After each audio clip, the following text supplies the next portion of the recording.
قاسم کے ابا کو جب ہٹایا جاتا ہے تو عدالتیں رات 12 بجے کھل جاتی ہیں۔ نور مقدم جیسے کیس میں عدالتیں کیوں بند رہتی ہیں؟ کیا انصاف میں تاخیر ناانصافی کے مترادف نہیں؟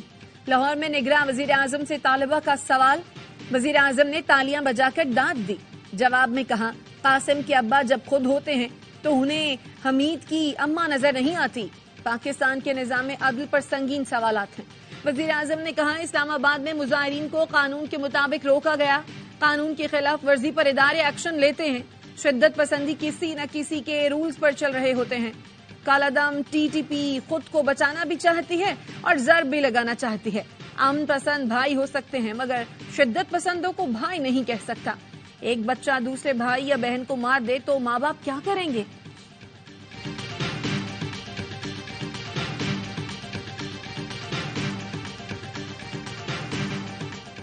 آئین میں نااہلی کی مدت کا تعین نہیں، اصلاح کو عدالتوں نے پر کیا۔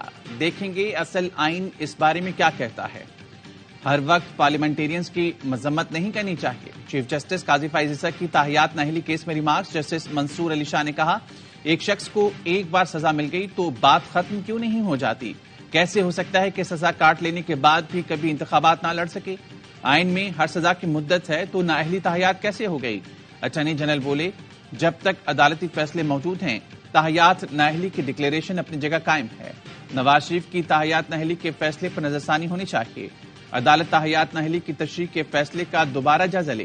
اٹارنی جنرل اور ایڈوکیٹ جنرل نے 5 سال نااہلی کی تائید کر دی۔ سماعت جمعرات تک ملتوی۔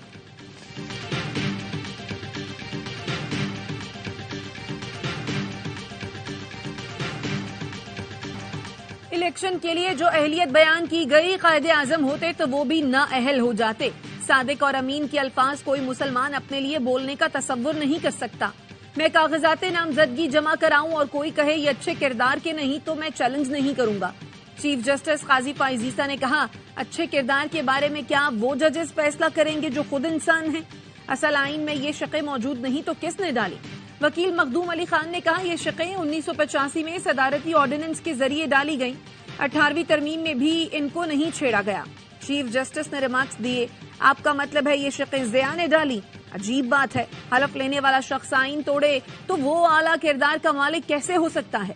میں منتخب نمائندوں کی قانون سازی پر انحصار کروں گا، نہ کہ ڈکٹیٹر کی۔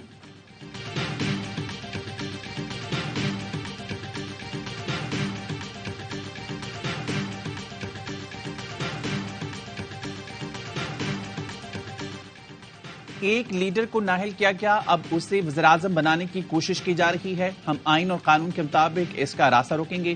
Chairman P T I barrister Gohar Ali Khan کہتے ہیں، کسی صورت الیکشن کا بائیکاٹ نہیں کریں گے۔ انتخابی نشان کوئی بھی ہو، انڈر 19 ٹیم کے ساتھ بھی لڑیں گے۔ کسی کو اکیلے کھیلنے نہیں دیں گے۔ ایک پارٹی کو الیکشن سے باہر کیا گیا تو جمہوریت ڈیریل اور معیشت ڈوب جائے گی۔ ملک کو استحکام دینا ہے تو ہارس ٹریڈنگ کو روکنا ہوگا۔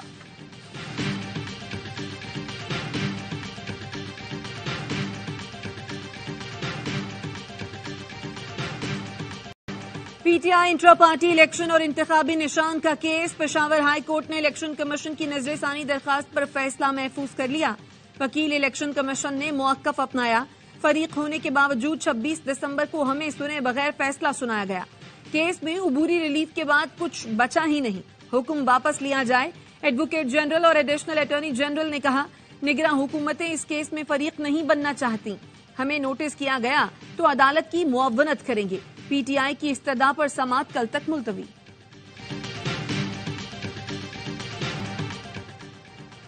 سپریم کورٹ میں جبری گمشدگیوں سے متعلق کیس کی سماعت، وکیل شعیب شاہین نے شیخ رشید، صداقت عباسی اور دیگر کی گمشدگیوں کا معاملہ اٹھایا تو چیف جسٹس قاضی فائز عیسیٰ نے کہا، کیا یہ سب وہ لوگ ہیں جو خود عدالت آنے کے وسائل نہیں رکھتے؟ آپ اس معاملے کو سیاسی بنانا چاہتے ہیں تو یہ فورم نہیں ہے۔ صحافی عمران ریاض خان گمشدہ ہوئے، آپ نے ان کا ذکر بھی کیا، یہ کون ہے؟ کیا وہ اب بھی لاپتہ ہیں؟ شعیب شاہین نے کہا، عمران ریاض لاپتہ نہیں، مگر جب گھر واپس آئے تو حالت غیر تھی۔ چیف جسٹس نے پوچھا، کیا متی اللہ جان اخبار نہیں ہوئے تھے؟ آپ متی اللہ جان اور اسد تور کا نام شامل کیوں نہیں کرتے؟ انہوں نے تو نہیں کہا کہ وہ شمالی علاقہ جات گئے تھے۔ آپ اس معاملے پر پک اینڈ چوز نہیں کر سکتے۔ ایک ظلم کو نظر انداز کریں گے تو اور ظلم ہوتے جائیں گے۔ آپ ان لوگوں کا نام لے رہے ہیں جو اس بات پر کھڑے ہی نہیں کہ وہ اغوا ہوئے۔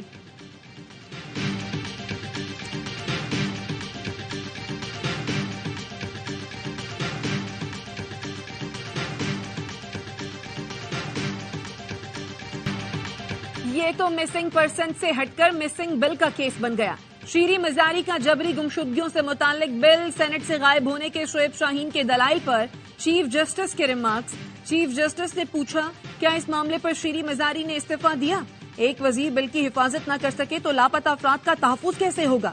پاکستان کا مسئلہ یہ ہے کہ جو شخص کسی بھی عہدے پر ہوتا ہے وہ اپنی ذمہ داری دوسرے پر ڈال دیتا ہے۔ آپ چیئرمین سینٹ صادق سنجانی پر بہت بڑا الزام لگا رہے ہیں تو انہیں اس کیس میں فریق کیوں نہیں بنایا؟ آپ کی پٹیشن میں سیاست جھلک رہی ہے۔ ڈائیلاگ بازی اور سیاسی پوائنٹ سکورنگ نہ کریں۔ لاپتہ افراد کیس کی سماعت کل تک ملتوی، آئندہ سماعت پر اٹارنی جنرل طلب۔ چیف جسٹس نے ریمارکس دیے، مل کر حل کریں گے تو لاپتہ افراد کا مسئلہ حل ہوگا۔ دنیا میں کہیں ایسا نہیں ہوتا کہ لوگ اپنے لوگوں سے جنگ لڑے۔ پاکستان کو اندرونی طور پر مضبوط کرنا ہے، اب اس مسئلے کا حل نکالنا ہے۔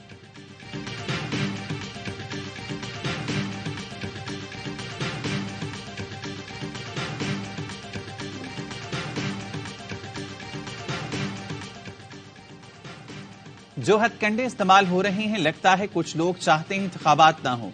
ایک ریٹرننگ افسر بیمار ہوا تو دوسرا لگایا کیا؟ پشاور ہائی کورٹ نے ٹھک کر کے تقرری کینسل کر دی۔ جج نے نوٹس جاری کرنا بھی مناسب نہ سمجھا۔ چیف جسٹس قاضی فائز عیسیٰ کے ریمارکس، کہا سمجھ نہیں آ رہی الیکشن کمیشن کو سنے بغیر کیسے عدالتیں فیصلے کر رہی ہیں۔ سپریم کورٹ نے الیکشن کمیشن کی اپیل منظور کرتے ہوئے PK91 کے ریٹرننگ افسر سے متعلق پشاور ہائی کورٹ کا فیصلہ کالعدم قرار دے دیا۔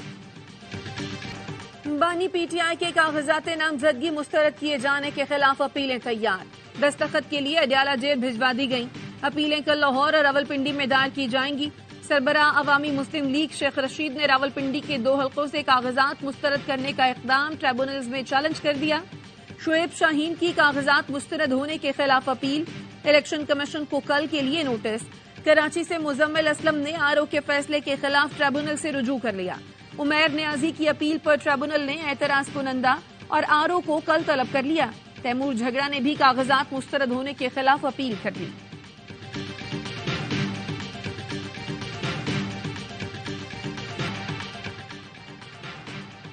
پنجاب میں نواز شریف اور ان کی بیٹی نشاندہی کرتے ہیں، اس کو نہیں چھوڑیں گے، تنگ کرنا ہے۔ PTI کے خوف سے دباؤ ڈالا جا رہا ہے تاکہ سینئر قیادت کو الیکشن سے باہر رکھا جائے۔ پری پول دھاندلی کا آغاز ہو چکا ہے، الیکشن کمیشن بدترین کردار ادا کر رہا ہے۔ ایسے الیکشن سے ملک میں استحکام نہیں، بدترین عدم استحکام آئے گا۔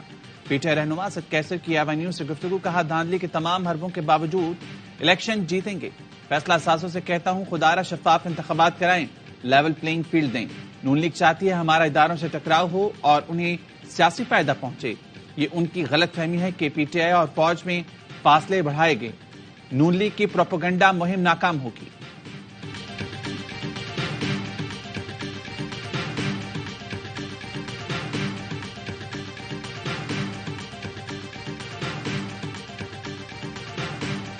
جاپان میں زلزلے سے ہلاکتوں کی تعداد 48 ہو گئی، 150 سے زائد زخمی، 7.6 شدت کے زلزلے سے درجنوں عمارتیں اور مکانات تباہ، سڑکوں پر دراڑیں پڑ گئیں، ہزاروں گھر بجلی سے محروم ہو گئے۔ انتظامیہ نے 1 لاکھ سے زائد افراد کو نقل مکانی کا حکم دے دیا۔